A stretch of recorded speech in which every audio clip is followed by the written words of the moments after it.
सत्यनामी राजायन गा सत्य अलग जगह बुना। सत्यनामी राजायन गा सत्य अलग जगह बुना। नहीं डरन हम दुश्मन बैरी, नहीं डरन हम दुश्मन बैरी। सत्य अलग जगह बोना, सत्य अलग जगह बोना। सत्यनामी राजायन गा सत्य अलग जगह बोना।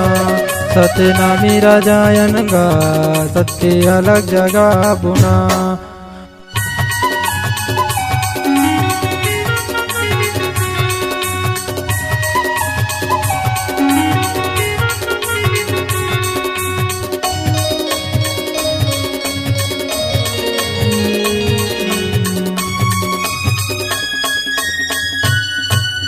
गुरु दिए हम लाया दिका कंठी जाने वा पहने के, कंठी जाने वा पहने के।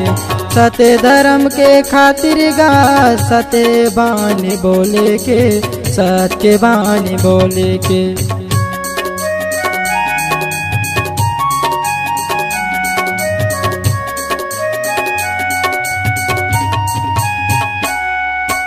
गुरु दिए हम लाया दिका कंठी जाने वा पहने के, कंठी जाने वा पहने के।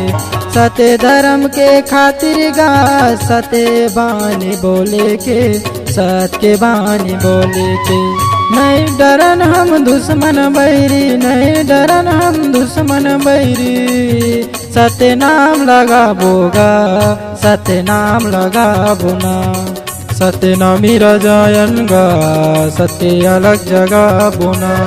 सत्यनामी राजायन गा सत्य अलग जगह बुना।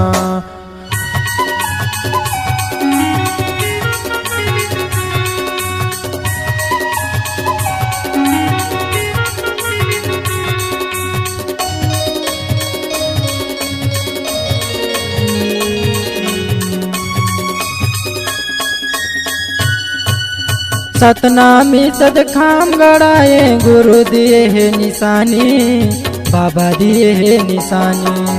सत्य धर्म के खातिर गा गुरु के हाव बानी, गुरु के हाव बानी।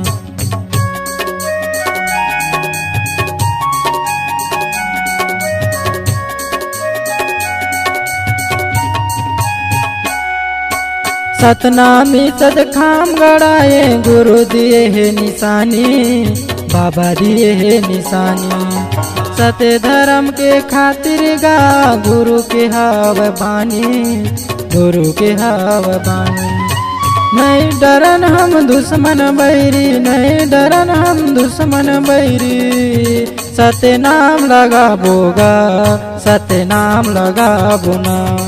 सत्यनामी राजायन गा सत्य अलग जगह बुना। सत्यनामी राजायन गा सत्य अलग जगह बुना। नहीं डरन हम दुश्मन बैरी, नहीं डरन हम दुश्मन बैरी। सत्य अलग जगह बोना, सत्य अलग जगह बुना। सत्यनामी राजायन गा सत्य अलग जगह बुना। सत्यनामी राजायन गा सत्य अलग जगह बुना। सत्य अलग जगह बुना, सत्य अलग जगह बुना। सत्य अलग जगह बुना, सत्य अलग जगह बुना। छत्तीसगढ़ी गाना सुनने के लिए हमारे YouTube चैनल को सब्सक्राइब करें और नए नए अपडेट पाने के लिए बेल आइकॉन को प्रेस करें।